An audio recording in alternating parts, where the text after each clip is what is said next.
What's going on, everybody? Welcome back to the ASL. Man, doesn't feel like it's been very long since our last season, but here we are back again, ready to kick things off. The opening matches here in the round of 24. I am, of course, as ever, joined by Xun. How you doing, buddy? Doing pretty good, man. Super excited for this season of ASL. There's been a few things we didn't quite expect, a few players making it in that we don't usually get to see. But this is starting out to be an amazing group already. Rush has just been playing like an absolute madman as of late. I think he's going to be playing really well today, that's for sure. Yeah, Rush has been absolutely crushing it, but he's come into a little bit of controversy lately. There's been a bit of a funny backstory going on with that. We'll get into it a bit later. It's almost like, though, with that, players are trying to get into his head and maybe throw him off just because he's been so strong recently. We'll see how his performance is today, whether he can shake that off. I'm sure he's going to put out some great games for us in the round of 24. Yeah. And we got HM in this group as well. We don't usually get to see this guy. Really curious about what his performance is going to be like. And also Bisu and Shuttle. They're going to be playing a PvP to kick things off as well.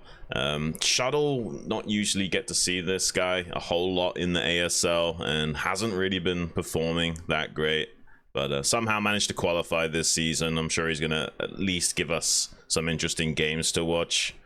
Bisu, I want to point out that he's been playing quite exceptionally well. He's had maybe a few rough games in KCM and what have you, but honestly, maybe one of the Protoss favorites to go super deep in the tournament. I think both Rush and Bisu could be quite likely to be in not just the top 8, but maybe even the semifinals and maybe even the finals. That's interesting that they're going to be able to meet up here initially. Looks like I might be turned up a little bit loud. Usually that happens because you can't hear me while we're gaming or while we're doing other things besides the ASL. So maybe you could just turn me down a tad. Yeah. We'll lock in here, guys, and get the stream. Yeah, I already did. I had you dialed up 200%. I've just cranked you down a bit recently. Hopefully that's a bit better. Tell me, guys, is that good enough or does it need to be reduced a little bit more? While we're waiting for that, just want to talk a bit more about Rush because he has been having a huge glow up recently, smashing through in the KCM and putting out some amazing games, putting down Zerg players specifically that have been absolutely dominating. People like Soma, people like StRyKeR kind of fearing him right now. So we're really interested to see what kind of performance he can put out today, if he can just smash his way through this group. HM actually took out Royal in the qualifiers, so he is formidable. There's a chance that we could see him take down Rush, but I think that Rush is the clear favorite. Yeah, I mean, Bisu's been playing good lately, but Rush is on a different level.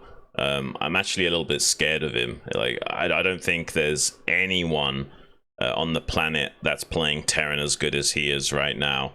And that's not an understatement. He's been ridiculously on fire as of late. I'll be shocked if he's not crushing it in this group and the round of 16 at the bare minimum. I expect to see Rush round of 8 and semi-finals as like a guarantee. Let's talk a little bit about the maps. We're going to be starting off on Knockout. It's a best of 1 all the way through for the round of 24. So very quick matches today. Only one chance to make it through. And so starting out on Knockouts, probably our most balanced map. I pulled up the Pro League statistics. ZVT win rate is about 46%. And PVZ, 51%.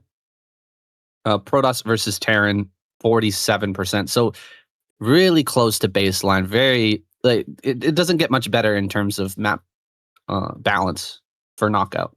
Yeah, I actually think Knockout is the most balanced map we've had in a very long time. It's so close to being straight down the middle in all 3 matchups. And you can see why ASL wanted to have it as the starter map this season for the round of 24. Gives a little bit of reliability and the better players making it through to the winners match. But it's still a best of one, and we got some really spicy maps that could be coming in that winners, losers, and final match still. So it's still going to be a trial by fire for these guys. Not going to be easy, to say the least, and there's so many crazy upset potentials because of the best of one format that, I mean, even if our predictions make sense to you guys as well, I'm sure we're going to be surprised at least in one or two of these groups.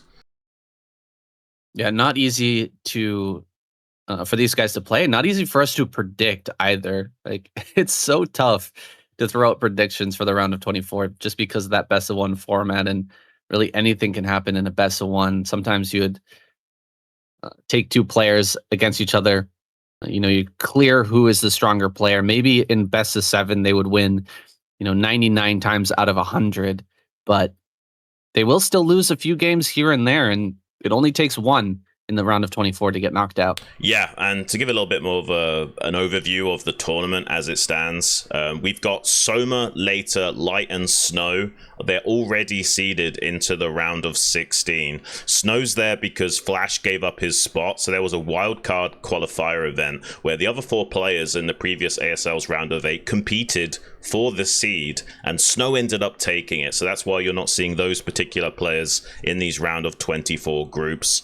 And Royal was actually one of the guys that didn't make it this season because of HM, which was a little bit surprising. The same thing happened to Mini in a previous ASL season, and it could be the kind of thing that lights a fire under you to prove yourself even more when it happens. So they usually do bounce back the next time around. Yeah, that was unfortunate. Taken out by HM. I was kind of sad about that one, honestly, Shun, because Royal, he's so good at 1-1-1. He's so good at tech plays. He kind of fell victim to the current trend, which is going for one racks fast expand into early +1 and bio, and he got ripped apart by HM. And now we don't have Royal. I mean, I'm sad about it. I wish we had Royal in this tournament. He is extremely good right now, but that type of thing can happen. And that's in a best of 3 as well, guys. Somebody like Royal can get knocked out in a best of 3. Anybody can get knocked out in a best of 1. Oh, yeah. And it's just going to be so hard to know for sure who's going to be getting out of these groups. You got on your screen now the groups that are coming up. There's a few guys here we don't usually see, like Shiny, Paralyze, Piano we've had last season. He's a bit of a wild card, dark horse player. Got a lot of pocket cheese builds. He could be joining us in the round of 16. Also, Gamo is in Group D. He's actually a really strong Zerg. We don't usually see him a whole lot. The reality is that there's like, like maybe like a top 30 player list that these other guys can't quite hold a candle to. So you don't see a whole lot of them in the ASL. But sometimes they break through and it gets exciting. Yeah, absolutely. Coming into this season, guys, a lot of players were speculating that this was going to be a heavily Protoss favored season, that the map pool was really leaning towards them. And in a lot of ways, it was when the maps were first released. There have been some updates and changes that have started to balance things out. We did have Protoss win. Of course, Snow won the wildcard qualifier. We also had the 2 ASL Opens. Both of those were won by Protoss as well. So they were doing very well early on into the qualifiers. And as things have been changed and the maps have been edited a little bit here and there, we'll talk about those edits as they come up. But the match statistics are looking a lot more even. And in fact, Protoss is starting to fall behind in some of those maps as well. Yeah, I mean, we had a bit of a weird controversy. I'll talk a little bit more about that in a second, where, the Terrans were complaining about, say, on Odyssey, like not being able to stop DT rushes, and there was some kind of craziness where players like Rush, you're seeing on screen now, ask for some changes to those maps with like a neutral scanner to help deal with the DT builds, and then Terrans kind of went on like a winning streak on that map, and yeah, it's been a bit of a spicy development in terms of getting these maps ready for the ASL. There's been so many changes to them I believe there's now like lots of rocky terrain on Odyssey outside the naturals, so it makes it a little bit harder for Terrans with their pushes. But I'll just go into a little bit of a player spiel about these four guys on stage that you're seeing. So Rush, honestly, one of the scariest players in the whole tournament right now. He's been in perhaps the best form I've ever seen him in, and could very well be Terran's hope of a championship this season. Beating Shine to be here today in his day one main qualifiers. If you've not been keeping up with the memes and controversy lately, you'll be happy to know he's starring in his own K-drama series that's coming out called Rush's Odyssey. And there's a little graphic on screen for you guys. The father of the map Odyssey himself with his balance suggestions. Luckily for him, after the win streak on the map originally, things have balanced out significantly. So hopefully the jokes will stop. HM, he's a pretty strong Zerg, similar skill level as someone like Saber or Sue, but not usually able to compete with these other guys in the top 30 player shortlist as a regular. So it's interesting to see him here today. He beat Royal and Ample 2-0 in his day 2 main qualifier group. So that's an impressive showcase, to say the least, of what he's capable of. Bisu, he's been putting out some good games lately. He's a strong contender this season of ASL. He beat out Jadong, Action, and Effort in the open qualifiers on day 1 without dropping a game, and could go very far this tournament. Maybe even the Protoss favorite to look out for, despite having a couple of shaky games in the KCM these past few weeks. And last but not least, Shuttle, the very first winner of ASL Season 1, is a Brood War anomaly. He seemingly manages to win against a few players he shouldn't be, and loses to just about everyone else, at least in the Pro League when the pressure is on. But he took out Tyson and Rain 2-1 in his day 2 main qualifier group to be here today, and I'm hoping to see some good games from him. I think you have to explain a little bit more about that Rush meme. That was a pretty quick introduction. Sure. Well, why don't you take it away, since I've been ranting away? Okay. So Rush. Okay, let's just talk about the map at first. There was a very high win rate, guys, for Protoss starting off on Odyssey. It was absolutely brutal. The reason being that it's very difficult to balance a map with the fastest mineral patches. And one of the big problems is that you can't build a comsat on your CC inside the main base with those fastest mineral patches right next to the CC. So players were very light on detection in TVP. And so DTs were absolutely dominating. They made a change. Rush complained about it very loudly on his stream. It went kind of viral, and he forced the hand of the map maker as well. They already had that in the plan, but he pushed them to add in another scanner, and so a neutral scanner was added into the corner of the base. And the problem with the neutral scanner is it starts gaining energy from the very beginning of the game, which means there's 200 energy, and by the time you build that CC, you've got 4 additional scans to work with, and so the DT strategy got completely smashed, and Protoss's win rate fell through the floor. Eventually, they abandoned DT play and started trying different things, and now the win rate has stabilized. But initially, people were really mad at Rush for complaining so loudly on stream, and they started calling that Rush's map, Rush's Odyssey, and making all kinds of memes about it.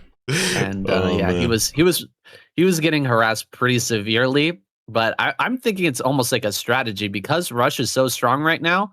Create a big controversy around him so that it gets under his skin, and starts to bother him, and then maybe he doesn't play as well. Yeah, there was some really funny jokes. Like, they were giving him such a hard time. Like, he'd be not even on Odyssey, like knockout or something, and he'd like do a regular scan at a normal timing, and the players would be like, "Scan is so synonymous with Rush, don't you think?" Like, just really laying in hard on him no matter what. Yeah, and whenever a Protoss player would lose on Odyssey, they would just call this Rush's fault.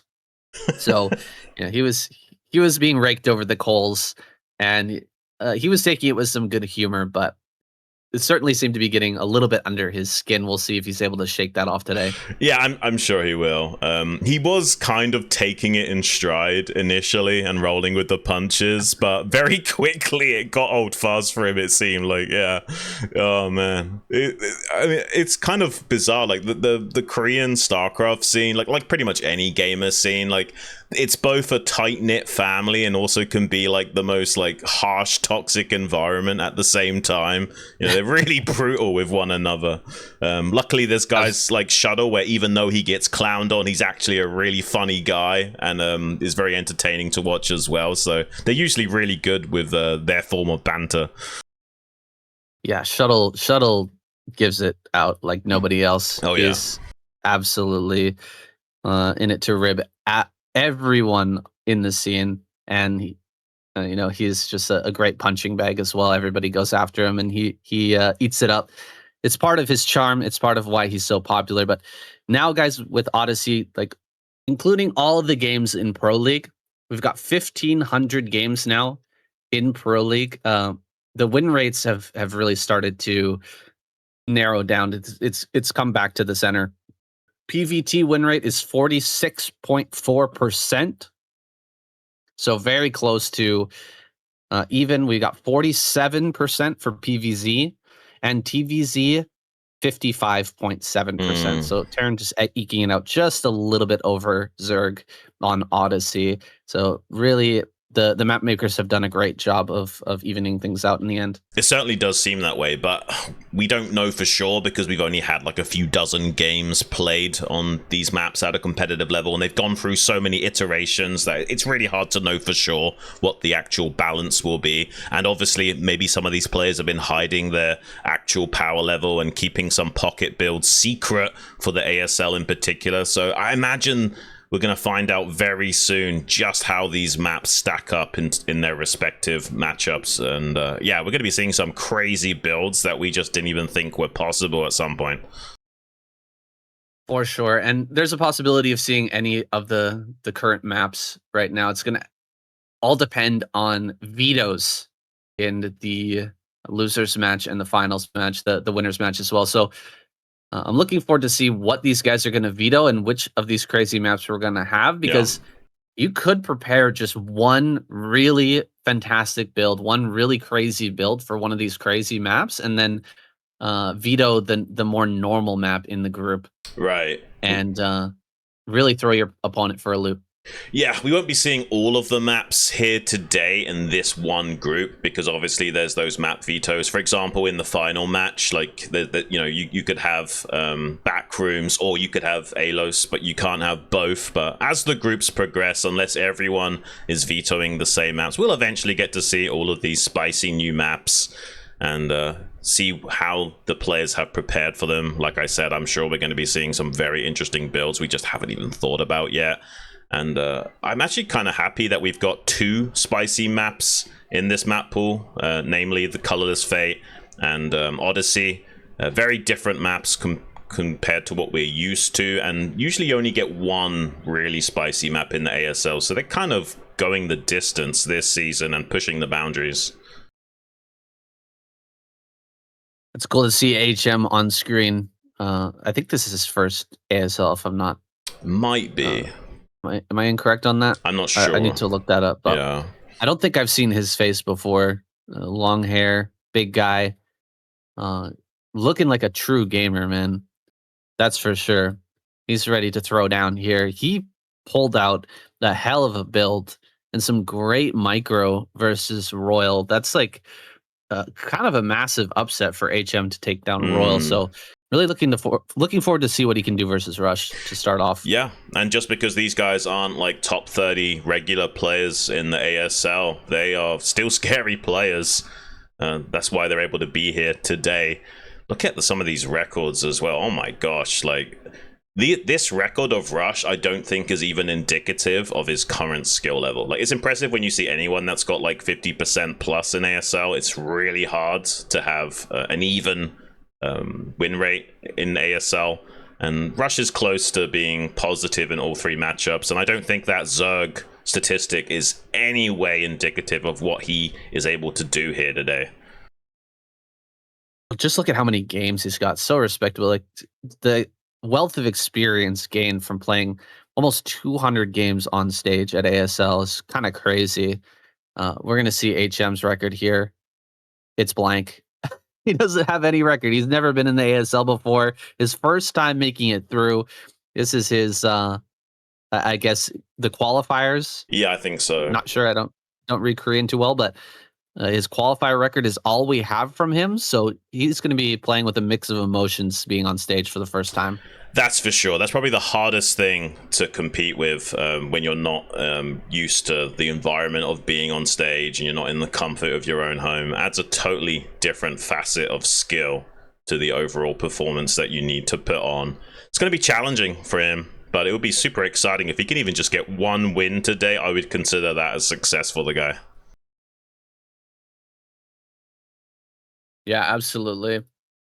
It's gonna be tough, man. I mean, imagine your very first opponent, and this guy might be the ASL champion. Your first opponent ever in ASL, and he's like an absolute god, totally peaking, and might be the ASL champion. That's crazy. Yeah, it's gonna be a rough warm-up match to say the least. I don't expect HM to win this particular game. Rush is just playing that good right now, but who knows? It's a best of one. We could see some craziness happen. Who knows? Maybe Rush makes a big blunder. Anything's possible in the ASL. Looking forward to this one, Saiyan. Absolutely. We're about to get into it. Go ahead and give our intro, Shun. All right, guys, this is the ASL round of 24, Group A, Season 22, Rush versus HM. The map, it's going to be knockout. Let's get this show on the road, guys.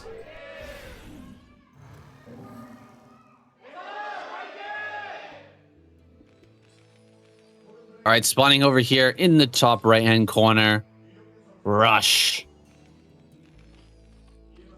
And down in the bottom right, brand new to the ASL, it's HM. Let's see what kind of performance he can put on for us today. I think even just playing a good game, not even necessarily winning a game, just putting on a good performance would be a massive boon to this guy's confidence and give him hope that he can come back to the ASL in the future and gradually grind out a round of 16. Yeah, you're probably not setting your sights too high for your first attempt in the ASL.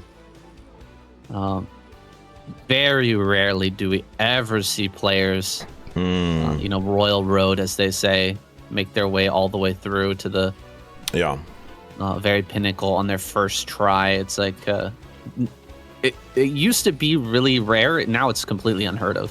Flash was pretty much like the only example of a guy taking the scene by storm from his debut onwards. And I believe there's a Jin video talking about it, how like everyone knew that before he debuted. Like everyone was talking about Flash before he even showed up on the scene, like because he was beating everyone in like the pro gamer houses when he was just a little kid, like not even 16, and absolutely destroying everyone's face. And when he did debut, it was just nothing but net from that point onwards. We've got the builds finally starting to shape up here from HM and Rush.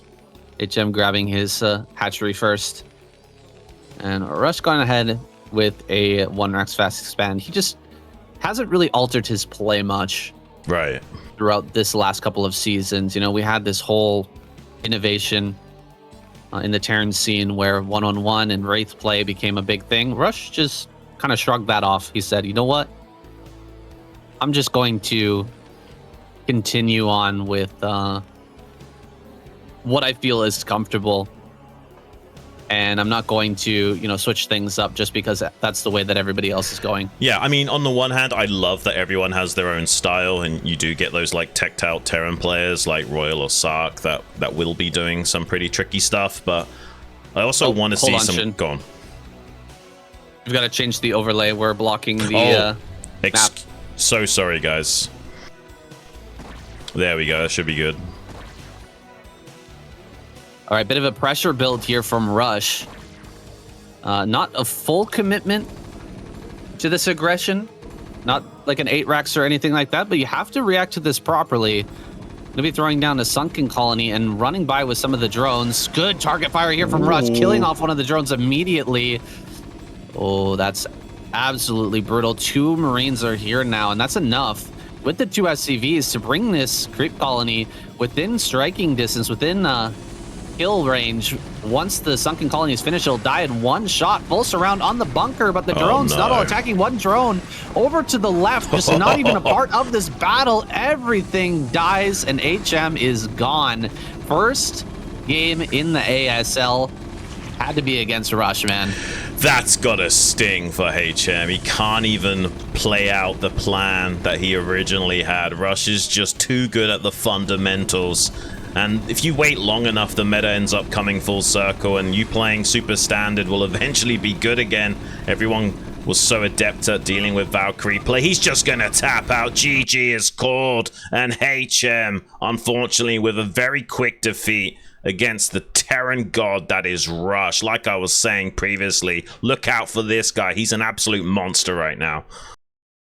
Yeah, nothing really all in there from Rush's play. Just opening 1 Rex fast expand and putting on some pressure. Didn't see if that was a 10 Rex. I was just checking the stream at that moment, but I don't think definitely it was. No, he was not all in at all, and it just comes down to the correct response from HM not being there.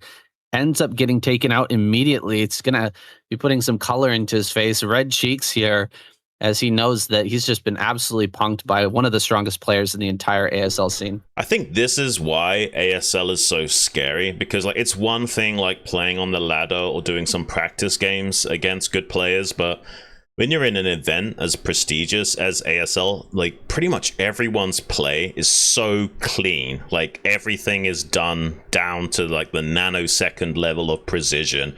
They're going to be hitting you with timings you're just not prepared for, because they're executing at a few extra power levels above what they would be putting out in just like, you know, a normal chill autopilot practice match. All right, guys, we're going to go to a quick commercial break. Just 5 minutes. We're going to jump right into our next match, Bisu versus Shuttle. That's coming right up.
Boys, we are back ready for our next match. Shuttle versus Bisu. Hopefully it's going to be a little longer than that last one.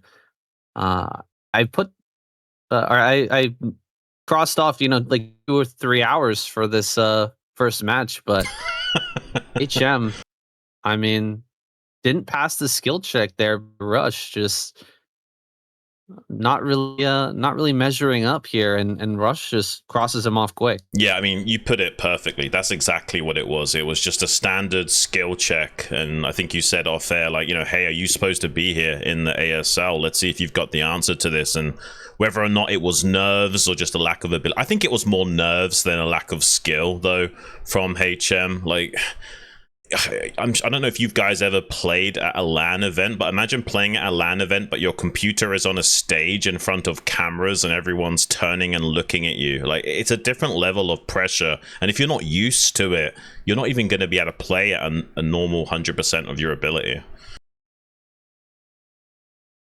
Yeah, I can't imagine, Xun. I get nervous just playing in a small tournament online. So brutal, so tough. Well, HM's not out yet. He's still got a chance. He'll probably be facing off against Shuttle, I imagine, in the losers match. That might be a pretty good contested match. Right. I want to see more from HM. I want to see what he's capable of, and Shuttle might give him a nice battle. But before that, we got to see Bisu play here, and I mean, Bisu's been playing fantastic, right? You just talked about it earlier. Yeah. Smashing through the ASL Open and claiming his spot. He has had some ups and downs. He's super popular. He's been around forever. People love this guy. He's a fantastic player, but he has occasionally missed the mark in a few games that have really been catastrophic and made people lose faith. I mean, we've even had that happen in the last couple of weeks of KCM, right? Like, I think it was a game where he basically, it seemed like he forgot Storm. We've had that in the ASL as well. He's one of these guys that's a complete OG, basically invented how we play PvZ today, but very, very often finds himself stepping on a rake every now and then, despite playing at a very high caliber. You can see the statistics on screen. He's a very reliable player, usually just occasionally has a blunder and makes himself look silly, but he is a fan favorite, and I still believe that he is a strong contender for this season of ASL, one of the Protoss hopes. Absolutely. I mean, Bisu and Snow, those two guys, just incredible. And we're hoping that they can do a really good job this season, bring Protoss to a victory. It's been a long time since we've had an ASL Protoss champion. Shuttle, one of the very few ASL Protoss champions, all the way back in season 1. He's the #1 ASL champion, guys. He is the GOAT, as we like to joke. Yeah, he's the OG ASL champion. Actually, I saw, maybe I'm crazy, but I saw a tiny bit of shakiness in the hands of Shuttle a moment ago. I'm sure even he still gets nervous on stage. But he's a pretty capable player, despite all the jokes about him. He is, like, one of the players of all time. Maybe like a top 40 or top 50. Let's see what he can do here against Bisu in the Season 22, Round of 24, Group A, first match, Bisu versus Shuttle on Knockout.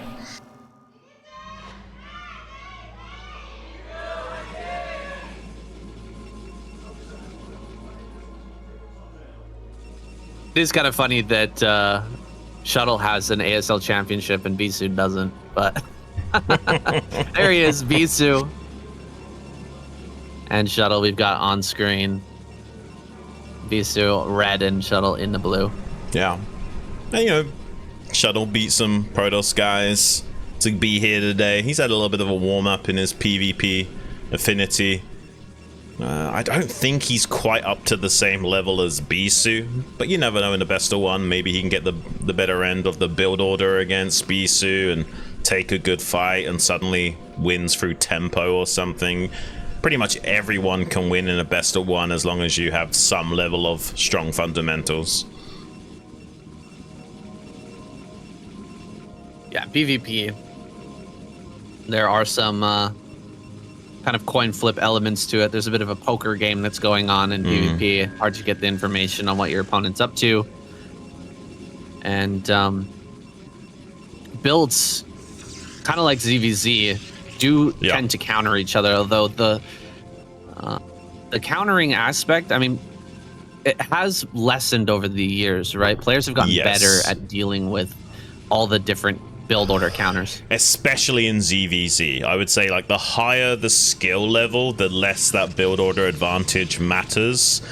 More so in ZVZ than PvP. But yeah, still, like if you're a really good player, you can find a way of overcoming that deficit the longer the game goes on. At the moment, Shuttle scouting in the incorrect direction. Looks like Bisu's gonna scout later and get the first scout off, so a bit of an advantage to Bisu in that regard already to kick things off. And neither player going for something crazy like a 2-gate. 1-gate core is pretty much the standard at the highest echelon of play. You'll very rarely see like an in-base 2-gate or a proxy 2-gate just to try and catch your opponent off with some zealot pressure. It's just so rare at the competitive level. It really is, and at the competitive ASL level, you know, we used to see players just tap out when there was a, you know, something like a 3-gate goon play into a DT play. You'd just be kind of screwed, but players have really started to figure out how exactly to deal with that and can survive basically anything. And we usually see players get into 2-base, which was not always the case. Yeah. It's just a matter of like, it's basically a game of chicken. Like, when do you take those expansions? Before, it used to be everyone was too scared to take their expansions. Now it's just a meta game of knowing when is an optimal time to take it and when you can get away with it. Sometimes you'll even make a forge behind a quick expansion and get some cannons up. As you can see here, despite how wide that ramp is, the Zealot actually does deny the probe getting in there. For Shuttle, unfortunately, he scouted in the incorrect direction, so he has like no idea what Bisu's up to right now. Yeah, Bisu's been in this main base of Shuttle, harassing the probes, being annoying. He's forced a couple of probes off the mining and forced Shuttle to kind of run around, but hasn't killed any probes yet. Shuttle's been able to at least keep all of them alive. He's built 2 zealots here. I think there could have been an opportunity for Bisu to throw down a proxy pylon or a manor pylon, but Shuttle is doing a pretty good job of blocking that, and with the 2 zealots out, it's not really worth it. Yeah, I actually thought for a second that Bisu might have gotten the probe kill, because there was 2 probes turned around to start fighting the probe of Shuttle, but it had quite high HP. I think Bisu actually maybe could have gotten the kill there, but just didn't want to take too much damage on his scouting probe. And Bisu, being a little bit cheeky, gonna try and sneak out a very quick expansion here against Shuttle, and there's no scouting information. He's left a probe up here on the north side, so he sees that Shuttle is trying to sneak around with a probe scout to get a confirmation on what is up. But now that the probe has identified it, he's thinking better of it, and the probe is going back home. Shuttle, meanwhile, got a robo close to the ramp so he can slug out a Reaver to his own expansion, kind of known as the Reaver expand in the Protoss versus Protoss world. So he has a production advantage with an extra gateway, but if he can't identify this expansion from Bisu and make additional gateways quickly, there's not really a way of punishing this expansion from Bisu at the moment. Shuttle is really playing scared right now. He's got 3 goons to 3 goons, plus he's got 2 zealots, and Bisu shoved him up his own ramp. I think Shuttle's afraid that this forward aggressive position that Bisu's been taking is indicative of like extra gateways and more production, but it's just a nexus back here.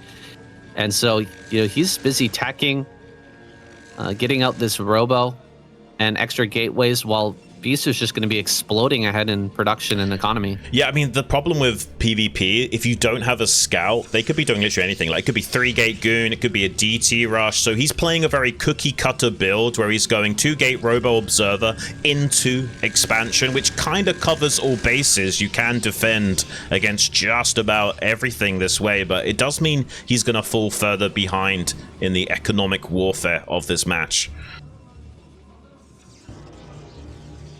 Yeah, he's just being really, really careful as he takes the Nexus. There's definitely a production advantage in terms of probes, but that's going to land Shuttle in a bit of hot water here as all the production for Bisu starts to come online. Right now, it's still pretty even, but we're going to see a big explosion in supply. And Bisu just getting a very big advantage early on. It definitely does not bode well for Shuttle, but yeah, it's definitely going to come down to his engagements, and especially with the Reaver out a little bit sooner. Right, yeah, you have to factor in like the cost of the Nexus and the cost of the probes. So each worker is netting you about 40 to 50 minerals per minute, but you have to invest in like 400 for the Nexus and 50 per probe. It does take a little bit of time for that economy to kick in, but once it does, oh my days, is it crazy. And it doesn't look like there's going to be any room for Shuttle to maneuver to deal with this. He's just going to have to play from slightly behind. Shuttle saw the amount of minerals that had been mined there at the natural, and he shook his head. He knows that he's pretty far behind here, and was being sent some false signals by those early Dragoons and the pressure at the front. Right. Bisu sold him a false bill of goods, and now Shuttle is caught here holding the bag. He's even going to lose his observer as well. Things are really not going well for him because there's about to be a Reaver out for Bisu as well, and there's just more production. Right, and Bisu basically taking a page out of Sun Tzu's Art of War, you know, when weak, appear strong, and kind of made Shuttle think he was going to be a bit aggressive. Well, really, he was actually quite defenseless back at home with just a single gateway worth of production, and now he's going to come online in such a big way. There's still a chance here for Shuttle in this game. It's not over per se, but assuming perfect play from both players, it's such a hard game to navigate for Shuttle. You need some really good trades, some amazing Scarab detonations, a bit of a blunder from Bisu with his Shuttle and Reaver micro. Then he can win, but it's going to be difficult. He's pushing up the ramp now, already getting one single volley off with that Reaver. Does get targeted down, but scooped up in the Shuttle. Two Reavers here off Shuttle will provide a lot of artillery to try and chomp through these Dragoons of Bisu, but is it going to be enough? Some pretty good Scarab connections for Shuttle, actually. So this is going a little bit better for him than I originally thought. He's still not out of the woods, but he secured this high ground location, which is critical. Ooh, looks like we're going to see a bit of a flank from Bisu, potentially. He's going to go around this army, go back up onto the high ground, and come from behind. As Shuttle's pushing into the natural, he could end up losing that Reaver quite quickly. Still has the Shuttle. We're going to see a bit of a dance here, but this is a perfect opportunity for the flank from Bisu. When Shuttle is super focused on controlling this Reaver, it could be a great moment to dive on that. He actually catches a few Dragoons out on the field. A few reinforcements are going to be killed, and this forces Shuttle to run all the way back with his Dragoons. That Reaver Shuttle is no longer protected. Can he dive forward on top of this Reaver Shuttle, get the kill on that? No, speed kicks in. Oh, bit of a mistake there from Shuttle. He lets the Shuttle stop. And now the Reavers are going to end up going down. This is the mistake that Bisu was waiting for. He dives on the Shuttle, and the Reaver is going to kill the Shuttle for sure. Reaver should go down as well. No, he doesn't target the Shuttle. Wait a second. Shuttle's suddenly ahead in supply. Whoa, what happened there? Bisu committed to killing the Shuttle and just didn't finish it off, and now Shuttle might just break him. What is happening? Saying the Shuttle for Bisu going down. Dragoons desperately trying to wrap pound from behind. This is looking pretty good for Shuttle, though. Still has that Reaver alive with a Scarab ready to detonate. Massive probe connection as well. The Reaver will fall, but not before 15 kills total. Oh my days, what is even happening? Saying, wow, miscontrol and tactical blunder from Bisu has just cost him this game. I am in shock. Shuttle has done it from behind. He's managed it. All he needs to do is finish off these few remaining units. There's a few probes going to be transferring down here. He's probably going to have to fight with probes already down to 49 supply. Shuttle is light years ahead and looking for the closer. Oh my gosh, I don't think Bisu can come back from this. This is like game-ending levels of damage. So many probes have gone down. Look at the rally point of Shuttle as well. This should be a very clean finish for our ASL 1 champion. I'm kind of speechless, saying I did not expect Shuttle to win this game against Bisu. It's blowing our expectations out of the water in just the second game of the entire ASL, and already the predictions are askew. I don't know what Bisu is thinking, man. I feel like he messed up his one of his hotkeys with the Dragoons that were out on the map, because they just didn't move when he was engaging on the high ground. He should have had a flank to come in and pick off that Shuttle and Reaver and guarantee those kills, but those Dragoons were just left out on the map, not a part of the fight, and now things have just gone so far out of control for Bisu. He's trying desperately here to hold on with just 60 supply. It's almost impossible, but he's playing for his tournament life right now, because you never know what could happen in the losers match. Right, and it is possible that Shuttle makes a massive mistake with his control when he engages as well. Like, anything could happen, but Shuttle's doing everything right. He's just kind of containing Bisu and getting a third base online. Has such a huge army advantage. You don't need to push in here and risk losing at the moment. Better just to consolidate your position, get more ahead than you already are, and force Bisu to come to you. And he's got a nice setup here with Dragoons on the high ground and some Dragoons to the south side of these bridges as well. As long as he doesn't make any mistakes with the Shuttle positioning, he might have this in the bag.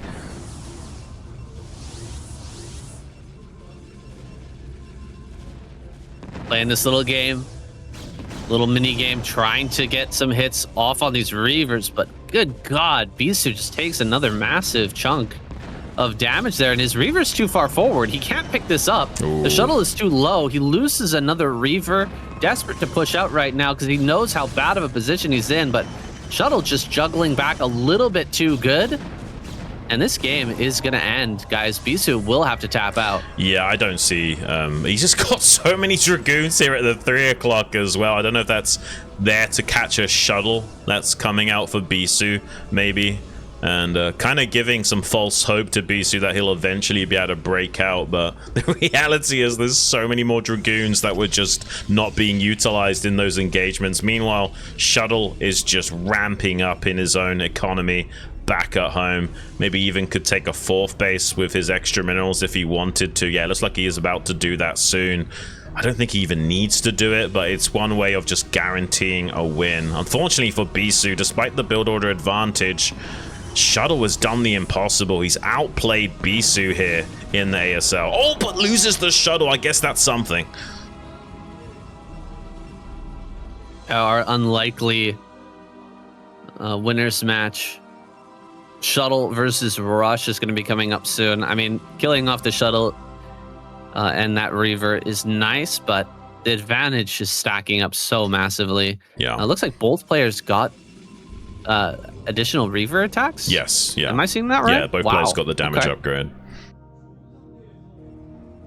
That's not typical, is it? Maybe that's come around in PvP recently. It's more common now than it used to be in history. But if you're good with your Reaver Shuttle control and you want to stay Goon Reaver and you don't want to transition into Templars, then I would say it's a necessary upgrade. Oh no, Bisu, he's kind of overstepped a little bit, and now a massive wraparound from Shuttle. Bisu trying to get across the bridges to put Shuttle into a choke point. He's kind of drying up on his armies by pretty good Scarab connections from Bisu though, but the reinforcing Dragoons show up, trying to hammer in the final few nails on Bisu's coffin. GG is called, and Shuttle has done it. He somehow beat Bisu, a crowd favorite here at the ASL. Will be going on to the winners match to face off against Rush, and Bisu going to be dropping to that losers match to face off against Hashem. What a game. What a game, Xun.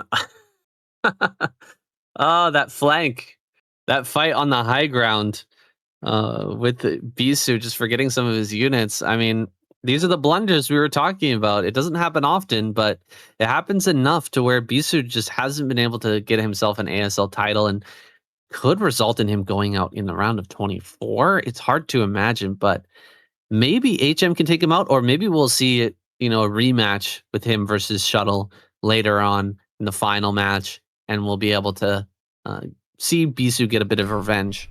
Yeah, I mean, I'm kind of blown away by that match. Like, even though anything is possible in a best of one, I just didn't think that Shuttle was going to be capable of taking down Bisu here. I mean, Bisu had everything going for him with the build order advantage. He just made a few missteps, few bad decision making about his engagements and control of his units in those engagements. And when he committed Dragoons to killing the Shuttle Reaver, didn't even get the Shuttle or the Reaver and just lost Dragoons for free, essentially. I mean, what can you say about that, Saiyan? That was a bit of an upset there from Shuttle. Props to him. Going to be getting to watch him versus Rush next, coming up in that winners match, guys. But going to be going to a little bit of a break, so run to the bathroom, grab some water, grab some fruit, whatever you got to do, and come and join us for that winners match. Rush versus Shuttle. Don't go anywhere.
All right, guys, we're back with the unlikely winners match, Rush versus Shuttle.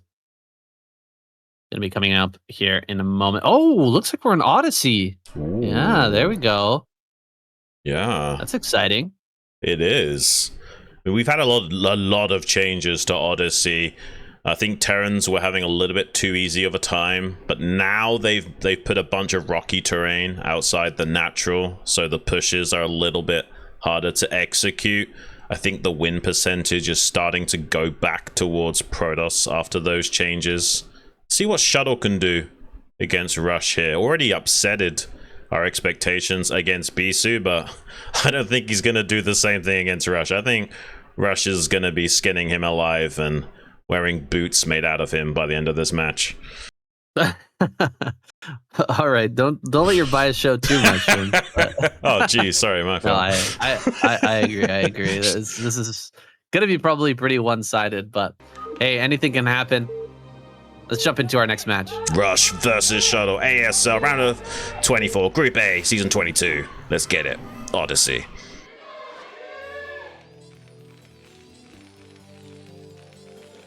Spawning over here in the top right, we've got Rush. And down in the bottom left, Shuttle. If this is your first time seeing this map, you're probably confused. This is not fastest possible map. This is Odyssey, incorporating some of the ideas from fastest possible. Yeah. By putting the main base minerals right next to the command center and Nexus. Only 9 patches there, though. 9 patches in total in this stack, and only 1,500 minerals per patch. Or did they increase it? Was it 1,700 now? They had it as 1,700, changed it to 1,500, then put it back to 1,700, I believe. And they also were experimenting with the amount of minerals. They turned it to 8 stacked patches from 9. I'm not sure if they put it back to 9 afterwards or not. There's been a lot of small iterations on this map. Yeah, the big change, though, recently that's caused all the controversy is down in the bottom corner. You can't see it under the map right now, but there is a neutral comsat station, which once the Terran player builds a CC on that comsat station, they're going to have a full energy comsat, can cast 4 scans right off the bat. So it doesn't seem like a lot. And it's very expensive to get, right? You have to build a whole command center there just to get that. Yeah. But it makes a huge difference when you're pushing as Terran, especially against something like an Arbiter or DT play. Yeah, and you guys might have also noticed that on the Fog of War, there were minerals blocking these bridges, but they are hallucinated minerals, so they disappear quite quickly, but they're to stop things like a really early probe going across the map and stealing the Terran's gas. And that comsat change was mainly to help deal with the fact that Terran players were having such a hard time with DT rush builds. So with all the changes that have gone on this map, I don't think we're going to be seeing a DT play. We've got the Nexus first. This is super common, super common on this map. You're going to have such a massive influx of minerals early. You can get the Nexus even before your normal Nexus timing. You can grab that extremely fast and get a big leg up in this matchup. But overall, the match statistics are pretty even, despite, you know, Protoss being able to get away with the Nexus first quite often. Ooh, we got a proxy pylon here from Shuttle in the top left. Things could get very spicy extremely quickly here in this winners match. I'm curious what he's actually going to be putting here. Is this going to be for a robo potentially? Or oh, it is going to be a DT rush. Whoa, this is like some mega mind games. Like, you think you're safe against the DT rush because you've got this comsat in the back of your base, so the last thing you expect is your opponent to actually go for a DT build, but that's exactly what Shuttle's gonna do.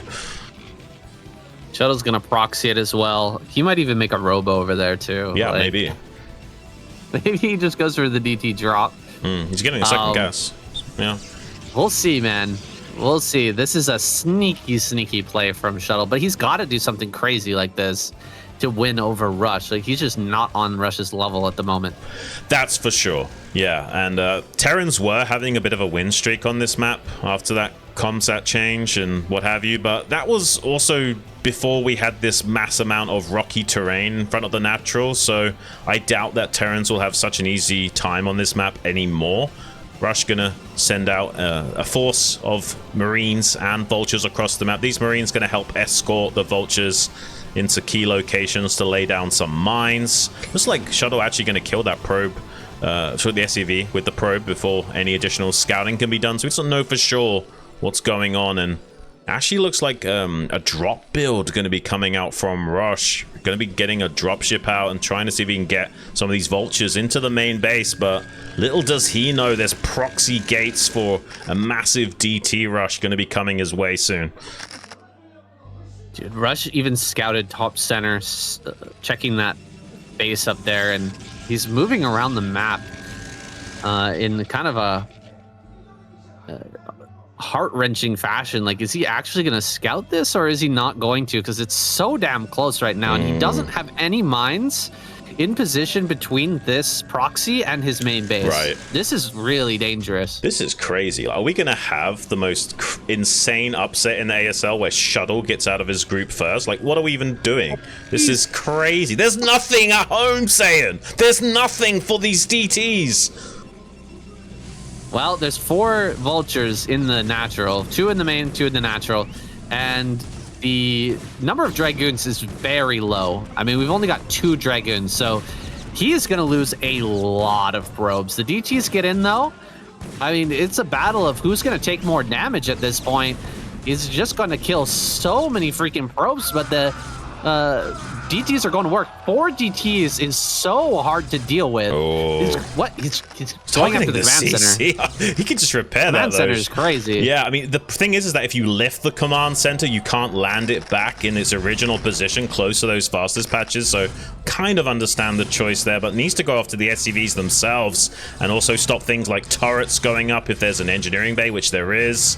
Lots of mines being planted to try and keep these turrets safe, but the splash detonation kills the tank. Oh my god, there's so many DTs. Okay, they are in turret range now, though. Maybe he can clean these up. This is such a wild game. He's gonna get the turret. Turret goes down. There's 1 more turret, 2 more turrets, excuse me, just to the north of this. Gonna bait in the mine. Lots of DTs going down, but there's Dragoons here as well. Oh my goodness, this is insane. And there's almost no probes back at home. In fact, Shuttle is below the supply of Rush, and Rush only has 3 Vultures. Whoa. He's gonna lose the factory. Are you kidding me? Mass SCV surround, trying to get this turret up to stabilize. Just a Vulture out and a dream. Huge mine connections. All of the SCVs are dying. Rush is gonna GG. Shuttle has done it. He is out. He is joining us in the round of 16 in perhaps one of the biggest upsets we could have expected. What is even happening? He stands up from his desk. The mad lad himself has done it. The clown has washed off the makeup and is going through to the next round in the ASL. Wow. Oh my god. Holy cow, the cheers from the crowd for Shuttle have to be absolutely intense. Oh, Rush is just feeling it right now. Rush's Odyssey has become Rush's nightmare. He loses against Shuttle and will go to the final match to face off against either HM or Bisu. Yeah, let's just get another quick look at the K-drama that you guys can look forward to. Rush's Odyssey. Turns out there's a pretty nasty plot twist going to be coming up in that. Oh my god. Shuttle. Oh. Like such a double bluff. Like just when you think you're safe against DT rushes on that map because of the extra potential force scan from the comsat, the last thing that Rush was anticipating was a proxy DT build. Just like 400 IQ mind games from Shuttle, man. If you're a Shuttle fan, you got to be doing like cartwheels and backflips off your wall after that performance. He's getting out of the group first. Yeah, we're in a situation here where, you know, like we were talking about earlier, you know, if Rush plays Shuttle best of 7 10 times in a row, I think he wins all 10 best of sevens. But there are games he's going to drop, and one game is all it takes to lose out in the round of 24. Shuttle managed to find that one opening, and that, by the way, that will never work again. Like, that is a one-time build, and it's only because of all the background we told you guys about how, you know, DT was so powerful on that map, and then they made the change, and then it became completely unusable. Everyone had to stop using it, and then Shuttle brings it out in the ASL and makes it work anyway. That's just crazy. It's such a nice mind game from Shuttle. Oh my god. Yeah, I mean, that's the amazing thing about ASL in general. You've got guys that have got builds, plans that they're just not going to bring out until the tournament is actually live. There's going to be more craziness for some of these spicy maps that we haven't even anticipated yet. We could kind of assume there might be a guy trying to do a DT play in Odyssey at some point, but it's very unlikely with the changes to the map. You just assume that you're safe against it, and when you try and min-max your build order going into the mid-game, assuming the more different dynamic range of plays that Shuttle could have been going for in that situation, it catches you off guard when you least suspect it. Got to give massive props to him for having balls of steel to pull something like that off. Like you say, probably not going to be working again for him later on in the tournament, but what a way to go through to the round of 24 in style. Big props to him. And Bisu fans must be they must be hurting right now, man. He's got to get through HM and Rush. Like, I imagined a Rush versus Bisu match, but I never imagined it being the final match of the night. I'm gonna be... I mean, like, Bisu or Rush is not going to be in the round of 16, saying, what do you even say about that? Like, that's just craziness, right? Like, surely Rush is going to be able to do it. I think that Rush has been playing a bit better than Bisu lately. They've both been playing so exceptionally well, but major upsets have already occurred. I can't imagine that HM's going to give Bisu a good enough fight. I mean, Bisu's essentially a PvZ specialist in every sense of those words. That means I kind of anticipate that Bisu versus Rush final match, and I do think that Rush would win that when it comes down to it. We can't make any assumptions at this point. Like, there's just been too many upsets. HM could take down Bisu. We'll just have to find out what happens in that final match. Yeah. It's going to be coming up here soon, but I'm in agreement with you. I think that Bisu should be making it through to the final. He's just so good in that matchup. He's so powerful with his Corsair and Zealot timings. It tears apart the best players in the entire world regularly with those plays. And so HM shouldn't be able to stand a chance, but maybe he can pull off an upset and bring us to the most unlikely final match of all, HM versus Rush. Oh my god, man. The script writers at ASL really would be working overtime if we had something like that happen. Would be even crazier if somehow HM beat both Bisu and then Rush. That would be absolute insanity with Shuttle and HM getting out of this group. But who knows? Maybe that gives HM, you know, hope. Like, okay, Shuttle got out of the group. I can do it too. I just need to knuckle down, not let these nerves get to me so much, shake off those first game jitters and lock in. I guess anything's possible in a best of one. We can't count him out. It's just, it feels like everything is stacked against him in this group. You've got to beat Bisu and then Rush to get out. It feels like such a tall order. Definitely does. Props to Shuttle though, man. What a mind game. What a huge upset for him getting out of the groups first. He's going to be calling up Leda in the next couple of hours, you know, once he gets off stage, like letting him know, hey, I'm available. Might want to pick me first for the round of 16. Yeah.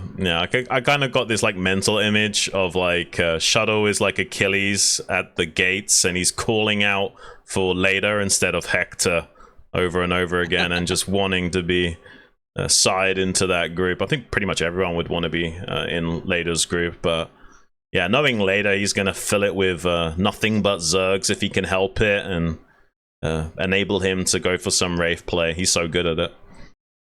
Yeah, that's true. He did take out Best last season, though. sure he's got some confidence going up Right. against Protoss, but Yeah. I mean, Shuttle is he's a tempting choice for sure. Anyways, guys, we're going to be going to a quick commercial break. When we get back, the losers match between HM and Bisu. It's coming right up.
Wow, what a blast of a game. Rush versus Shuttle is going to go down in history, guys, as just one of the most wild trade and I guess upsets in ASL history. This is a fantastic way to start our season with a round of 24 upsets. It's kind of a long held tradition, a classic in the ASL scene. Yeah. Bisu banning Odyssey, vetoing Odyssey this time around. He wants none of that smoke, doesn't want any shenanigans, and quite honestly, out of Colorless Fate and Odyssey, the two spicy additions to this ASL map pool, Odyssey is definitely even more crazy. So I can understand a lot of players probably going to be shying away from that map, especially after they saw what happened to Rush. Oh my days, Shuttle getting out of the group first. Who would have predicted that? But now we've got HM going up against Bisu here on Attitude. Attitude, all right. Let's see what HM can do, man. Yeah, alright guys, the ASL round of 24, Group A, losers match, Bisu, HM, Attitude.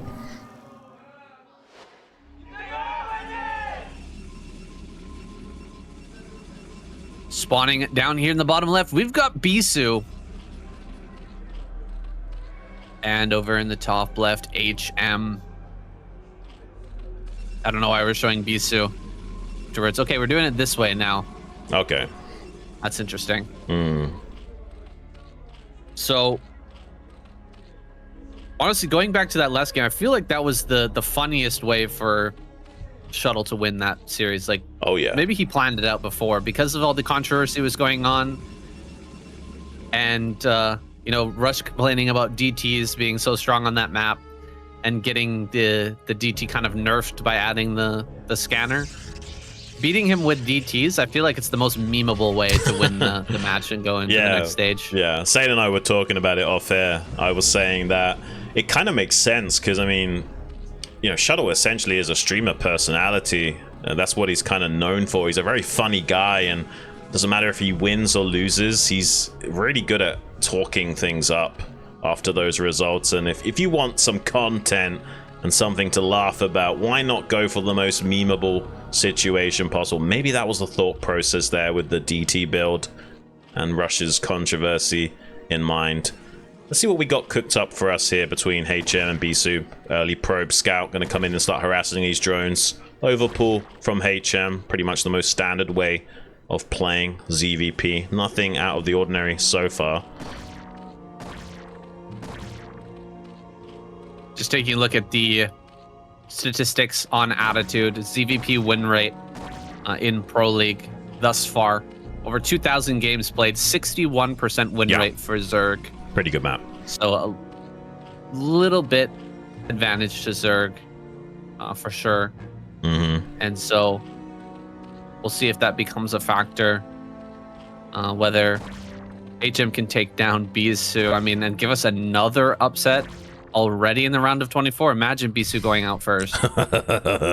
Oh no, please say it ain't so. It is possible, I guess, but I don't want StarCraft to get that crazy. That's just too much for me to handle right now. But I guess in the best of one format could happen, and this is probably one of the best CVP maps in the map pool as well. Tricky for Protoss to get that third gas online. Zergs can kind of stay battle Zerg mode and play a game of denial, not letting the Protoss expand as rapidly as they would like to, and controlling the map can be so strong for Zerg here on Attitude. Let's see if HM's able to abuse the map a bit against Bisu. Bisu already setting back his forge quite a bit, making it more difficult to pick off with some sort of Hydralisk bust early on. It'll allow him to build the cannons to the north and south of the forge there, and keep his +1 rolling even if a bust does end up happening. HM doesn't have any indications just yet that he's going to be going for a bust, but we're about to see him cross that 100 mineral mark, and I believe he started that layer. Yes, indeed. Layer on the way. Can't scout it just yet, Bisu, to find out that it's coming, but He's going to continue to check these eggs and see what he can glean from that information. Yeah, I mean, it's pretty even. Bisu got the first scout off, which is really nice for Protoss, but with the first Overlord scout as well for HM, he was able to delay making the extra pair of Lings, so his economy's a bit optimized against the Forge expand of Bisu, and actually maybe you could say a slight advantage for HM. He's doing a good job of hunting down this probe and has denied Bisu from getting scouting confirmation on whether or not a den was planted or a lair was started, so yeah, so far a little bit of an advantage for HM if he can keep the denial of the scout going. Popping even more Lings, he's expecting some Zealot pressure to come. Could also be angling towards a run by. There's that potential. Bisu also a little bit more vulnerable to a potential Ling bust with this gateway right out in the front. A lot of surface area on that. Oh, slipping by into the main. HM was doing such a good job up until this point of denying the scout, but getting in to find out all the information he needs. Bisu loses the probe, but has everything that he wants. Yeah, he knows exactly what he's up against. Doesn't have to start any safety cannons and then cancel them at 99 once the Corsair confirms. Going to save him some money and build order optimization going forward. Citadel goes down. Everything is on schedule here for our Protoss player. Unfortunately for HM, Bisu slipped the probe scout out via the 9 o'clock base, and he was sending his initial 4 Lings down to the natural at the exact same time. And Lings weren't in position to block the ramp back at home as well. So this is really good for Bisu, getting all that information. We do have a Hydra Den as well as this Spire. A bit of a cross-tech attempt here from HM. We've seen this from Soma so much, where you kind of represent both possible paths of tech. Like, is it going to be Mutas and Scourge, or is it going to be a massive swarm of Hydras coming at your front door? The Protoss player has a real hard time figuring that out. Yeah, I might even have to sacrifice a Corsair. That's been a little bit more common recently. Yeah. To just keep sending the Corsair in. Even if it ends up dying, just keep flying around to really get the confirmation. One Scourge connects, but the Overlord goes down. Second Overlord about to fall as well.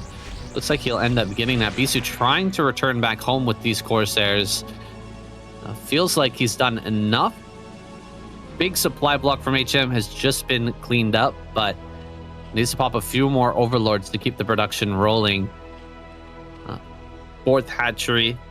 Going to be finishing up here in a moment. Some Hydras are popping. Is he going for that pre-storm timing? It looks like it. I mean, he's already pulling Hydras and hasn't really made even that many Scourge. Interestingly enough, Bisu could commit with these Corsairs to scout, and there wouldn't be much to deter them, at least for the time being.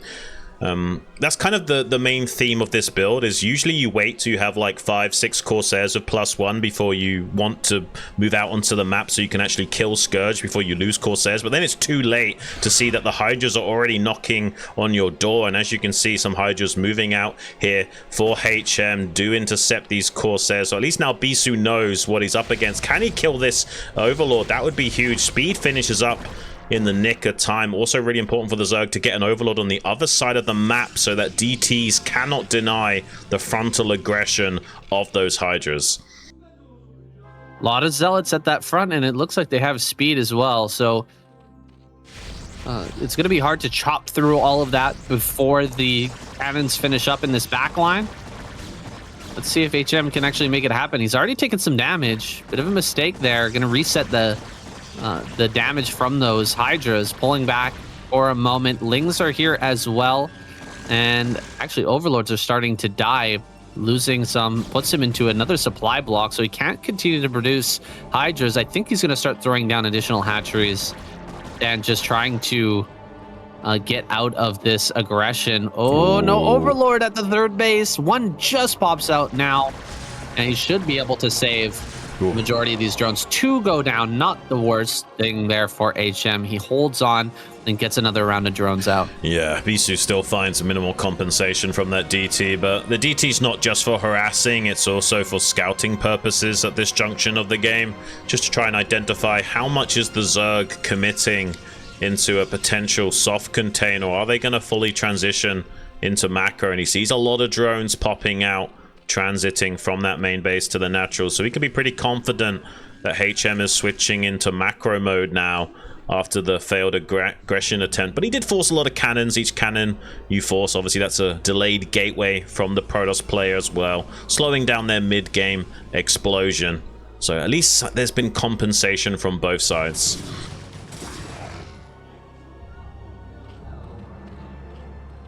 We'll finally see a bit of pressure from Bisu. He's been flying around with these Corsairs for a while, looking for Overlord kills. Has he slowed down HM enough where he can get some damage going with these Zealots? Tries to block the ramp, but just not quite fast enough. He's going to retreat to the mineral line as he waits for reinforcements, but the Corsairs are here now. Fighting up the ramp is a lot harder than holding at the top.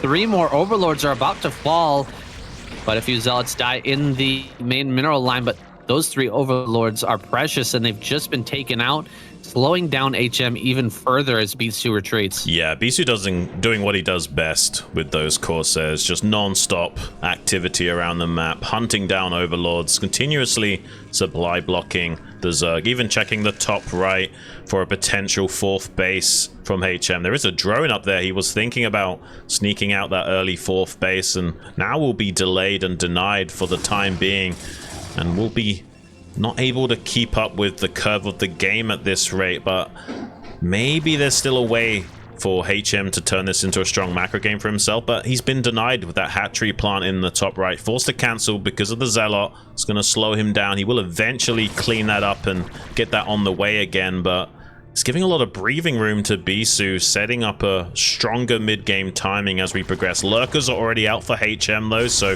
he's not at risk of dying anytime soon. He can make this into a very playable game. Did he lose the drone at top right? I don't think he did. I think he had it drilling through the Hydras. Started the hatchery. Yeah, maybe he just didn't want to defend that angle, so he didn't make the hatchery in the end. He's instead going to go ahead and grab the mineral only at the front. That's not nearly as strong of a base. Bisu dropping into the main. Couple of DTs going in. HM has been taxed here pretty heavily, and this DT could just put him over the edge. Nothing in this main base. He does catch onto it though after only 3 losses.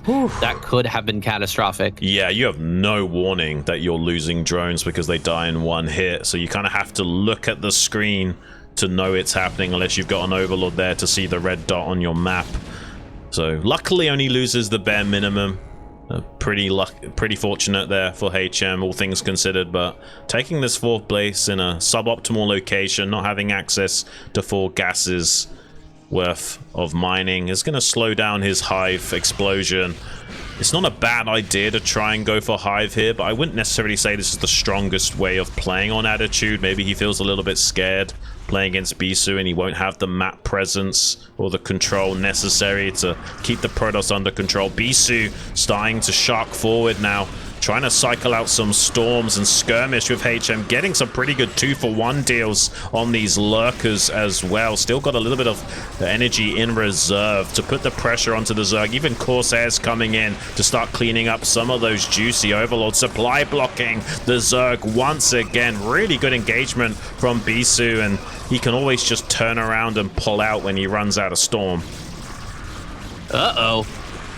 This 2-base timing is scary, and HM's just not quite ready for it. No. Those lurkers running right out into the front and getting kind of massacred. Ling's finally coming through, but these could have been much more helpful when the lurkers were still alive to help them by body blocking a little bit and soaking up some damage. Few more Dragoons left. They are pretty low. DT goes into the main. This is the combo attack that Bisu should be able to end the game with. GG is called. HM taps out Bisu, will go through to the final match. Ooh, yeah, unfortunately, HM just can't quite keep up with these other guys yet. It's his first showing in the ASL. It's already a massive success for his career to be here today at the ASL. He can still leave with his head held high. I'm sure he didn't have that high of expectations of himself going into this. It's pretty much the reality that no matter how strong of a player you are fundamentally, if you don't have the experience in the ASL, it's so hard to get your nerves under control and play your best games. And even when he is playing his best in the comfort of his own home, really does struggle against these other gamers. So I'm not too surprised to see him going out like this, but yeah, maybe it would have been nicer to see some better games out of him still.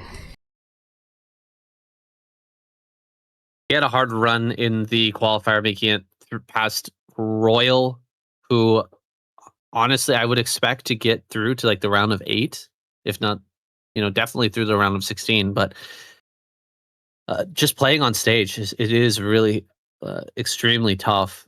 And his first appearance doesn't go too well, as it does for almost everybody who makes it through to this stage. Right. GG though, HM. Hopefully we'll see him again. Yeah, I'm sure we'll see him again. He is one of those players that's just on the cusp of being at an ASL level. You've got players like Sue, Saber. They're kind of a similar tier of player as HM is. He's got solid fundamentals. He's just not quite able to be good enough to be a regular here in the ASL, but things can change. Like there's players like Paralyzed, they're up and coming Protoss gamers, and they show the most promise out of all of the lower tier players in their respective races, and all it takes is a little bit of confidence and a little bit of skill improvements, and eventually they break through and can start joining us in regular round of 24 formats, and then they end up breaking through to the round of 16 in the end. It's just a matter of a few years of really grinding it out. Yeah, the ASL is full of players who, had a difficult first season and eventually ground through and made their way into becoming a regular. Guys, we're going to go into a quick commercial break. When we get back, our final match of the night, Bisu versus Rush.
All right, guys, we are back for the final match of the night.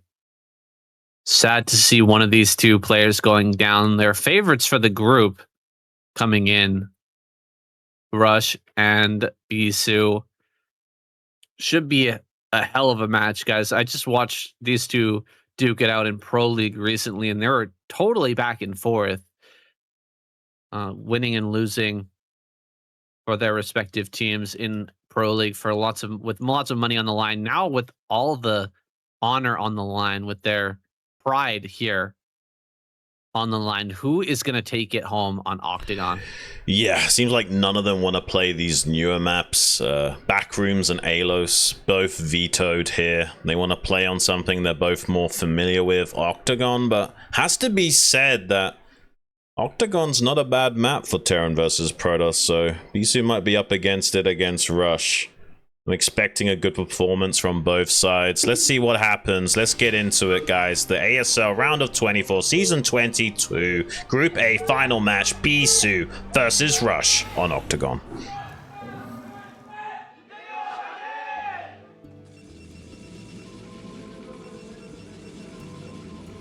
Bisu spawning down here in the bottom right-hand corner, red Protoss player, and Rush in the top left, our blue Terran. 63% win rate TVP on Octagon. So a bit of a Terran favored map. There have been some changes, of course. But cross map, I mean, that does help a little bit in those odds. I think they made it so that on this map, the 12 o'clock, 3 o'clock, 6 o'clock, and 9 o'clock can be walled off with just 2 pylons on each entrance. They did the same thing on Attitude.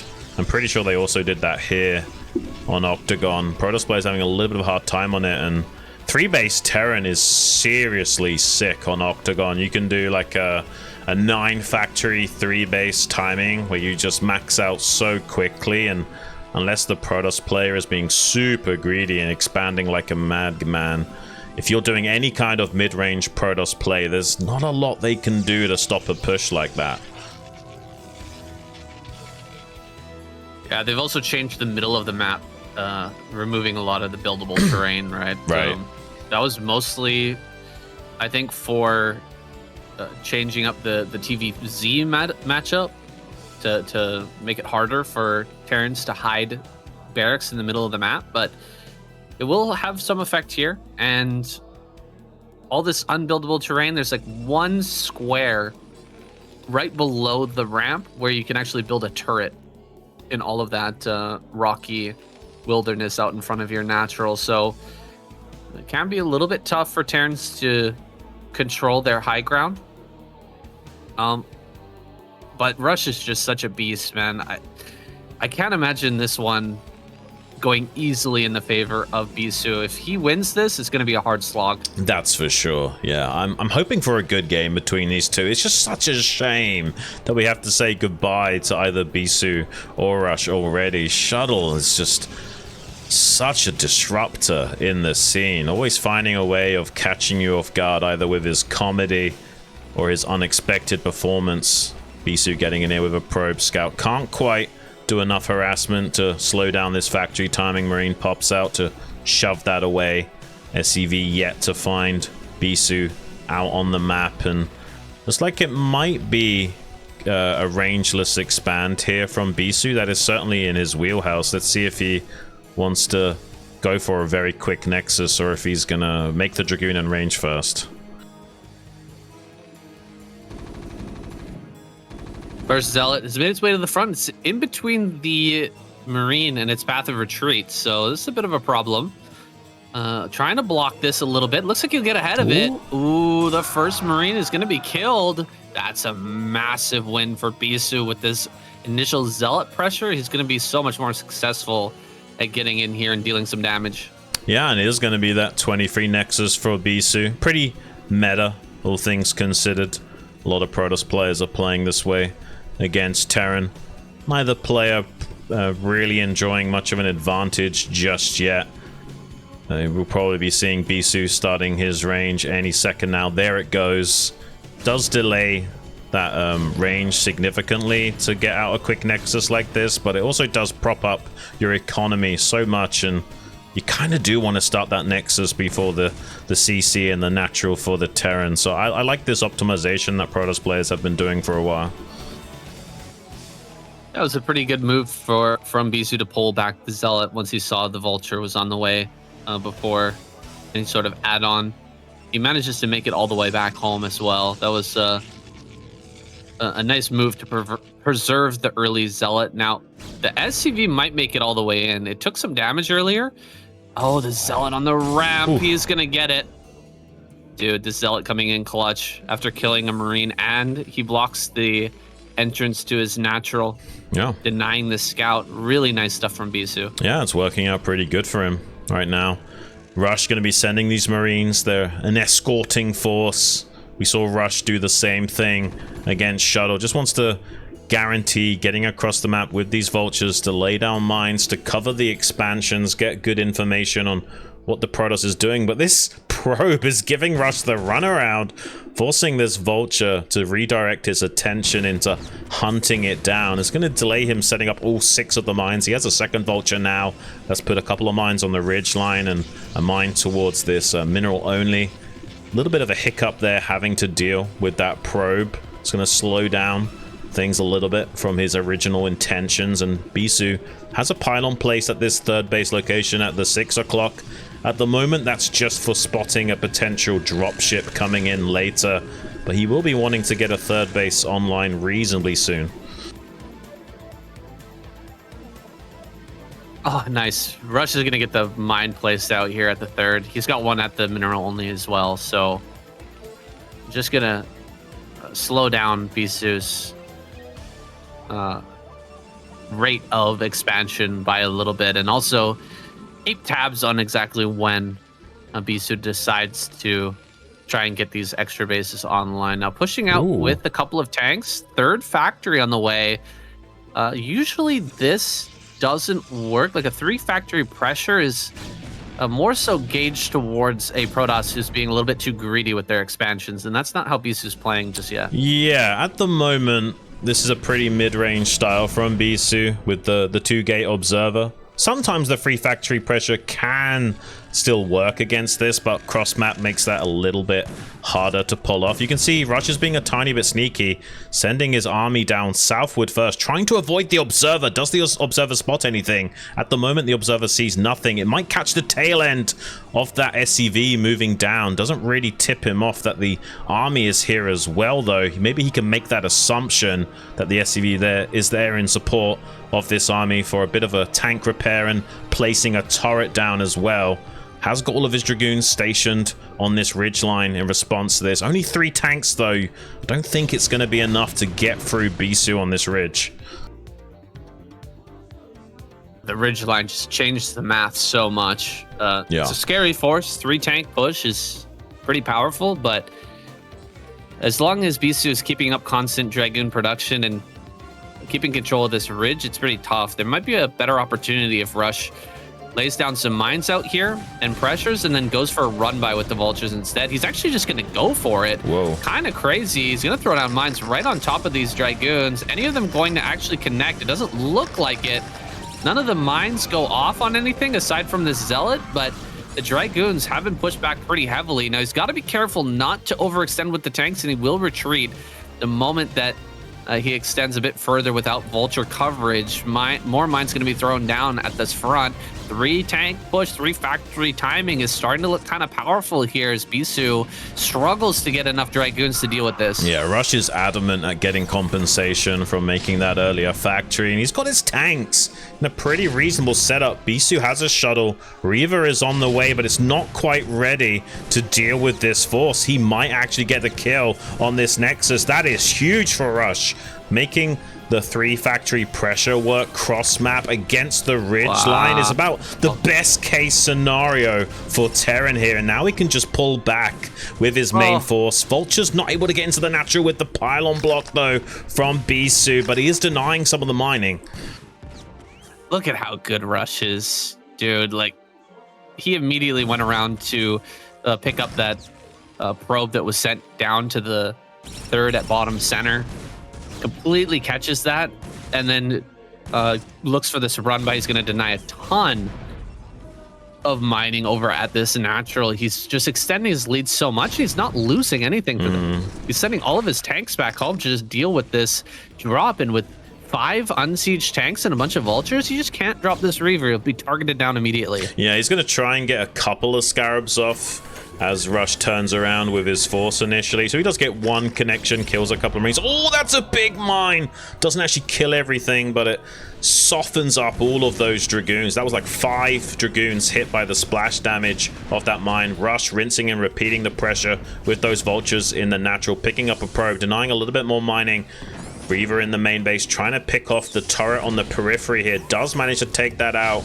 Needs to be careful not to eat any damage onto this Shuttle or Reaver if he can help it, and does manage to get away with the Shuttle and Reaver intact at full HP. So that's something here for Bisu, but Rush is definitely in the driver's seat. This is the Rush that we were talking about at the beginning of the catch, and we were hyping him up so much and saying what a high level he is right now, but didn't really get a chance to show it off versus HM. HM went down so quickly and had a rough game versus Shuttle. So now here versus Bisu, he's finally able to shine, and man, is he shining.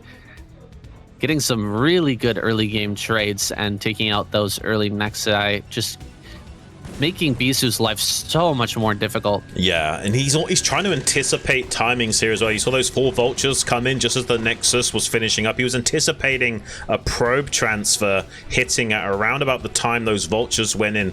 It's like really high levels of star sense there from Rush, knowing the beats of the Protoss war drum that he can exploit. Luckily for Bisu, there was no immediate probe transfer landing just as the Nexus was finishing. So managed to avoid disaster in losing a bunch more probes. But at the moment, Rush is enjoying such a comfortable lead. He's got a CC about to finish up in the main base to float over here to this mineral-only locations. A lot of factories about to finish up. Here comes Bisu with a duo of shuttles into the main base. There are mines and turrets here to dissuade this, but maybe Bisu can get deep into the mineral line with some Reaver Scarab connections and kill some of these SEVs off. Well, there's already a tank attacking this Reaver, so it's not looking too good just yet. He was up against the mineral patches earlier, so he could have actually, shot over the mineral patches and killed quite a bit, but he's not able to really get too much with this. Yeah. Walking forward with the Reavers cost them both their lives, and a run by at the third is going to end up dealing a lot of damage, if he targets, of course. Shooting those Dragoons not really going to do too well, but he eventually changes his target fire, finishes off a few more probes, and Bisu absolutely limping. Everything is going wrong. Rush is in so much control of this game. Oh my gosh, he is 20 supply ahead right now, saying that is insanity. Usually the Protoss player should be about 20 supply ahead in this situation, so about a 40 supply deficit of where Bisu should be at in the curve of this game as it's progressing. He's had such a arduous task at getting these bases online and set up. That 3 factory pressure play, killing that Nexus at the mineral, and he has really cost Bisu here in the relentless vulture aggression as well, slowing down whatever little economy he could scrape together. And Rush is just getting scarier by the minute. Got +1 on these mech units now. More than a control group worth of tanks shoving across the map, threatening this ridgeline. I don't think Bisu has enough to hold on to this. Look at the tentative composure of Rush, sieging a few tanks at a time until he gets close to the ridgeline, sieges the rest of the tanks. There's just nothing that Bisu can do to punish this. He's got some High Templars popping out, desperately trying to reserve some energy for Psionic Storms. He's definitely going to need splash damage to combat this army, but is it going to be enough? It's really beautiful the way that a top-tier Terran player maneuvers their units in this matchup. The mechanical methodology of moving forward, just absolutely undeniable in the composure and just the precision of how these are all being sieged up. He will take a couple of storms to the face initially, but just so many units are being bled off by Bisu as he's being driven back so hard. He's so close to the edge of death right now because of this high ground. Rush has been controlling this for a while. These are some good storms. Hey, killing off a lot of the vultures means the zealots will do better, but the zealots are being eaten up on that left side, and so many tanks are still left. I think we're going to see a Bisu tap out. Yeah, there's only just one piece of the puzzle that worked out there for Bisu, which was the Signing Storms. He just didn't have enough infantry to follow up on that. He's been bled dry from start to finish in this game against Rush. The third mineral only under siege yet again. Saying it looks like Bisu might be eliminated from the ASL. Rush is just too good right now.